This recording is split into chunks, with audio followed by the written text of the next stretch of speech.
Nós ouvimos este evangelho tão bonito e que nos ajuda a compreender o que significa celebrar a ressurreição do Senhor.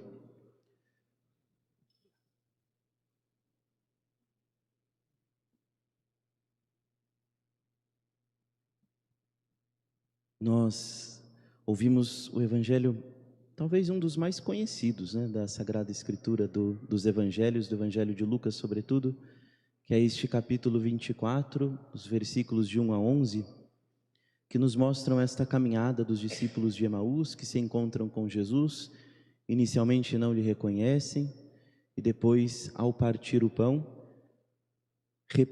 reconhecem ali que já tinham percebido a presença de Jesus, desde o momento em que Jesus começou a falar, a caminhar com eles, porque já lhes ardia o coração.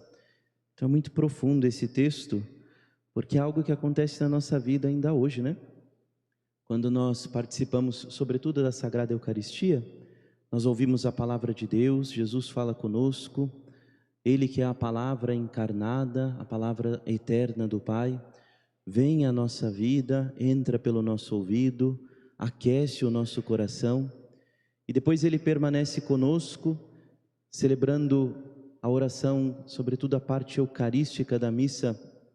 Nós temos a bênção do pão e do vinho, a consagração do pão e do vinho, o partir o pão, e ali nós vemos a presença de Jesus na Sagrada Eucaristia e comungamos deste pão.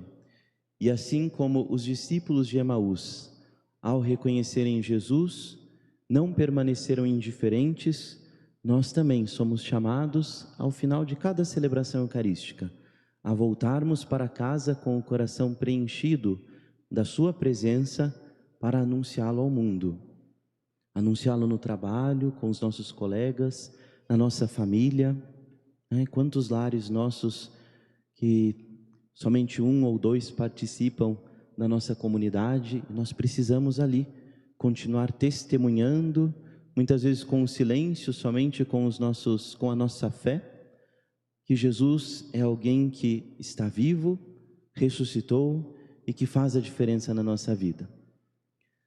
Ao arder o nosso coração aqui, nós também não podemos permanecer indiferentes, mas esta alegria de nos encontrarmos com o Senhor deve ir e continuar conosco durante toda a nossa semana. Por isso que a comunidade cristã se reúne todo domingo, no dia do Senhor, para renovarmos este nosso amor para com Ele, para com nossos irmãos e irmãs, e assim também renovarmos a sua palavra e anunciarmos esta palavra. É muito interessante, uma das interpretações possíveis deste texto é que não eram dois discípulos, mas era um casal. Afinal de contas, quem estava aos pés da cruz? Vocês se lembram? João, todo mundo falou Maria, Então vou começar por João. João, Maria sua mãe, Maria Madalena, e quem que era a outra Maria? Maria de Cleofas, E hoje a gente ouviu aqui no Evangelho que um dos discípulos que estava voltando para Emaús, como se chamava? E um deles, chamado Cleofas, lhe disse. Então, uma das possíveis interpretações deste texto é que era esse casal, Maria e Cleofas, voltando para casa, depois de verem a crucificação de seu Senhor e Mestre, voltam para casa um pouco desesperançados, desanimados, não entendendo aquilo que aconteceu, retornam para o seu lar com o coração pesado. Assim como o túmulo é um lugar frio, de vazio existencial, de uma vida sem a presença de Deus, assim também estava aquele casal naquele momento, Com uma frieza no coração, com o peso da morte sobre eles.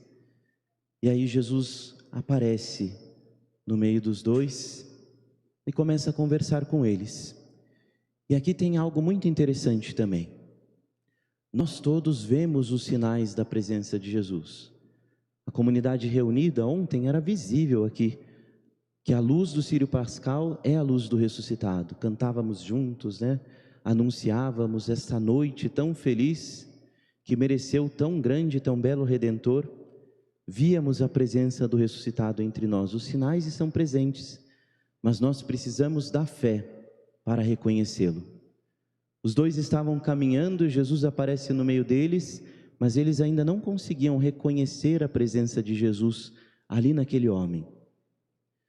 Jesus continua a caminhar entre nós, continua presente no mundo, mas somente pela fé nós conseguimos reconhecê-lo. E somente pela comunidade reunida, sobretudo em torno do altar de Cristo, a gente consegue renovar esta nossa fé e o nosso amor por Ele. Eles vão caminhando então de volta para casa e Jesus lhes explica as Sagradas Escrituras. Fala de todos os pontos, assim como nós lemos na Vigília Pascal de ontem, desde a criação, passando por Abraão, por Moisés, pela coluna de luz de fogo que guiava o povo no deserto e protegia o povo, que é a coluna do Círio Pascal, com a luz e o fogo da ressurreição do Senhor. E fomos passando, né? Se nós lêssemos todas as 7 leituras do Antigo Testamento, veríamos que também nos profetas são pré-anunciadas a presença de Jesus. Durante a nossa Semana Santa, ouvimos Isaías que falava do servo sofredor, e ali reconhecemos também a presença de Jesus. E Jesus foi lhes explicando justamente isso, em todos os pontos onde aparecia a sua figura, a sua imagem, o seu pré-anúncio. Assim como na missa também nós vamos lemos o Antigo Testamento, encontramos a presença de Jesus. Por isso que é importante também a gente estudar o Antigo Testamento, gente. Tem gente que fala, né? Eu leio só o Novo porque é mais bonito, né? Deus não é tão bravo, etc. Não, mas a gente tem que ler e estudar o Antigo Testamento, porque daí a gente consegue encontrar de forma ainda mais clara a presença de Jesus. São Paulo, por exemplo, ele conta em 2 passagens a sua conversão. Em uma delas, no livro dos Gálatas, ele diz que passou 3 anos estudando as Sagradas Escrituras para encontrar ali a presença do Cristo. E só depois que ele foi lá falar com Pedro, com Cefas, ele diz, para saber se ele realmente tinha recebido a fé. E ali ele recebe uma confirmação e sai para anunciar. Assim também este casal recebe hoje Jesus que lhes explica as Sagradas Escrituras.